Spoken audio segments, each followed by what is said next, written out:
Assalamualaikum warahmatullahi wabarakatuh.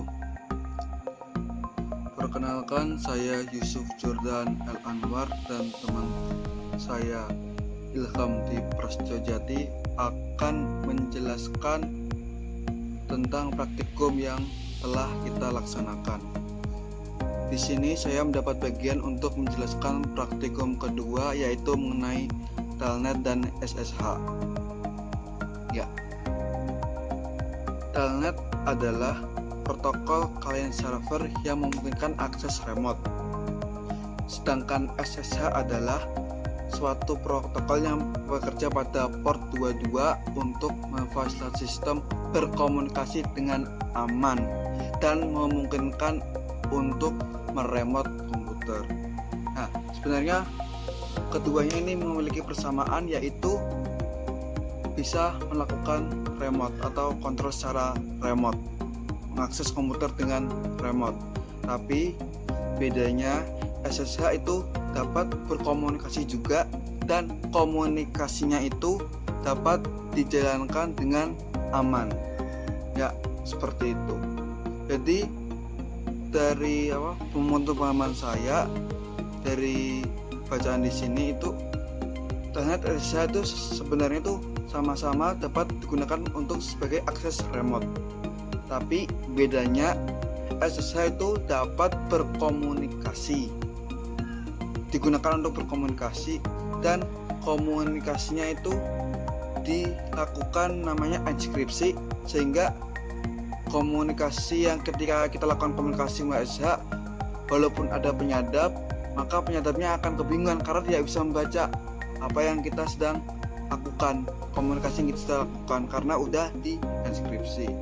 Nah, kemudian saya sini akan mencontohkan bagaimana sih praktikum yang saya jelaskan tadi, bagaimana sih buktinya sih, apa buktinya. Nah, pertama kita akan telnet ya, mencoba telnet dulu. Di sini saya telah menghidupkan telnet SSH servernya. Terus kita uji coba melalui command prompt untuk telnet. Nah, kita langsung terus ketikkan telnet dan alamat IP-nya yang servernya itu 192.168.9.2. Nah, akan langsung berhasil karena udah diinstal tadi. Namanya yaitu Debian server.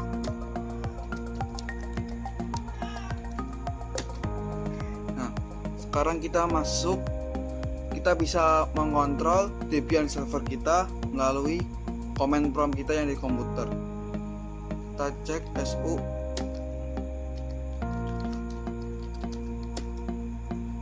Nah, kita masuk, terus kita buka aplikasi Wireshark kita.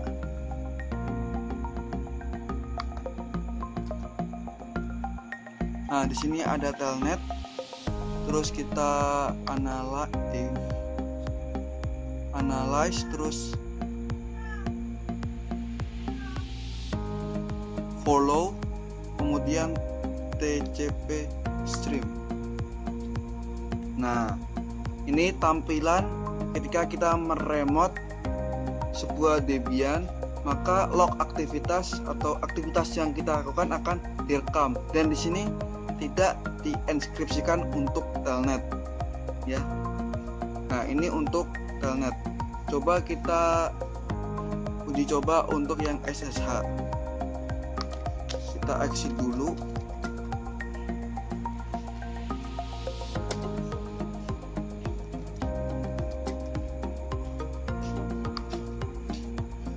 Terus kita coba untuk SSH 92.168.9.2 dengan port 22 ya, melalui aplikasi putih.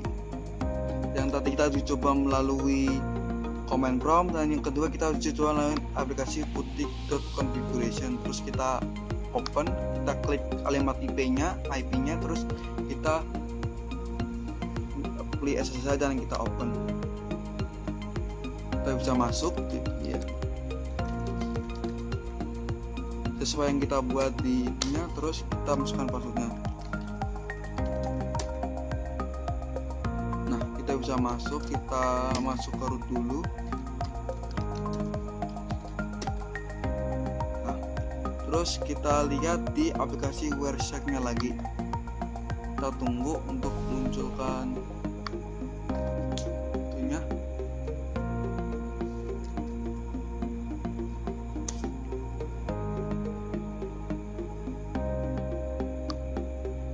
Kita cari SSH-nya.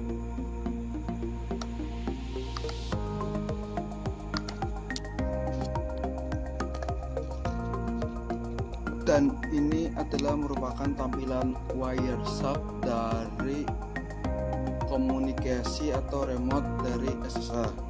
Dan hasilnya seperti ini.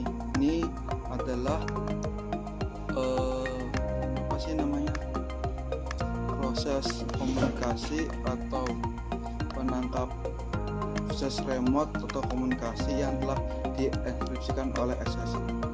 Jadi seperti ini.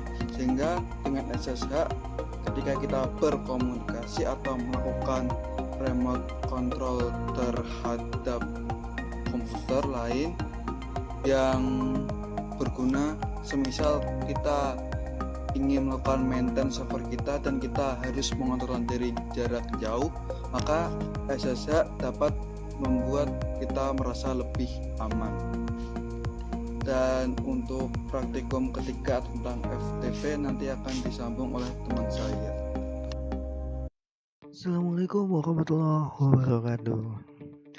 Perkenalkan, saya Ilham Dwi Prasetyo Nugroho, NPM 1184057 akan melanjutkan pembahasan tentang FTP server. Oke. FTP server merupakan protokol yang digunakan untuk transfer file atau data melalui media jaringan. FTP termasuk dalam protokol lama yang sampai saat ini masih sering digunakan. Dalam keadaan default, FTP berjalan pada port 21 dan bekerja pada protokol TCP/IP. Nah, kita langsung saja ke praktikumnya ya. Untuk praktikum pertama, kalian harus menginstal. Pertama-tama kalian harus menambahkan DVD 1 Debian 5 di dalam Linux kalian. Setelah itu, kalian melakukan sebuah konfigurasi terhadap FTP servernya dengan IP address kalian dan klien A-nya untuk mencoba mengkoneksikan kepada FTP servernya. Di sini dijelaskan, kalian buat dulu directory bernama berbagi, kemudian langsung user del FTP untuk menghapus user yang sudah ada dan menambahkan dengan perintah user add file-nya di dalam directory berbagi. Setelah itu, kalian akan diminta memasukkan passwordnya. Setelah diminta memasukkan password kalian akan diminta membuat sebuah directory lagi bernama coba. Di coba itu kalian akan mengkonfigurasi prof pd-nya. Nah, untuk konfigurasi prof pd kalian silakan masukkan konfigurasi tersebut anonymous/home/ nama Linux kalian / direktorinya, enter user file-nya untuk mengkoneksikannya. Habis itu langsung tutup dengan anonymousnya. Bisa dilihat sebagai berikut. Nah, untuk pengujiannya kalian bisa menggunakan FTP localhost di FTP server. Nanti akan muncul seperti ini. Dan setelah semuanya sudah terbaca, langsung keluar.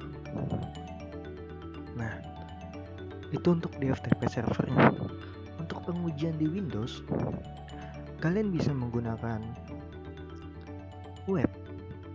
Kalau saya menggunakan Google Chrome dan CMD.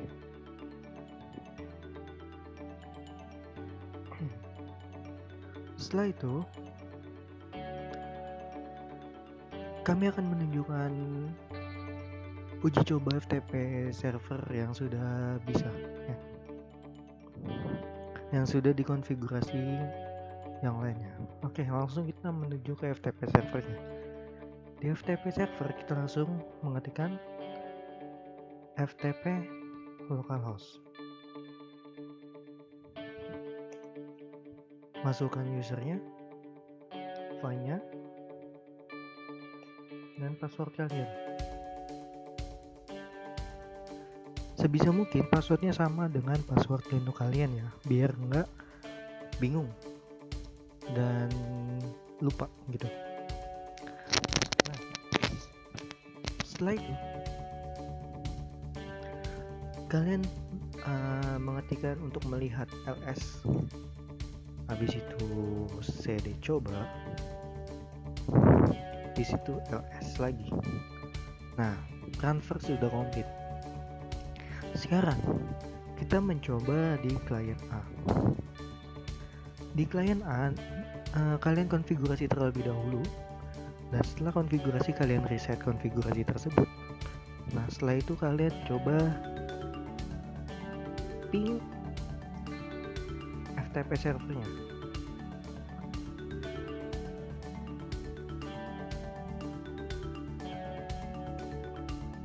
Nah, setelah kayak gini berarti tandanya sudah terhubung.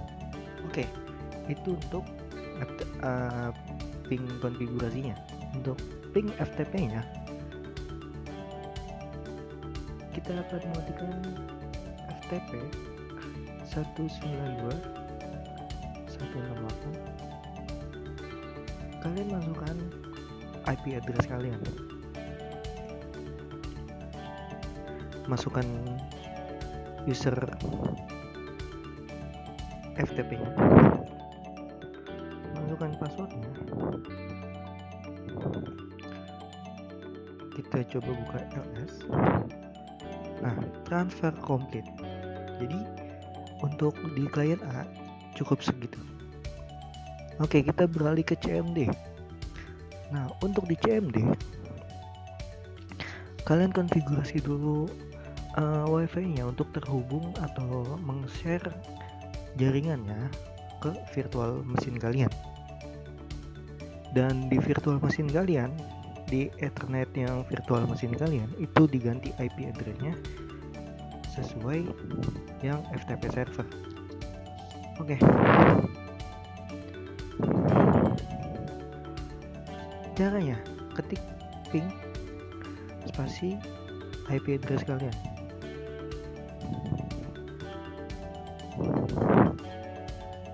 Nah, sudah bisa. Nanti dia akan stop sendiri. Setelah itu, coba kalian FTP 192 IP address kalian.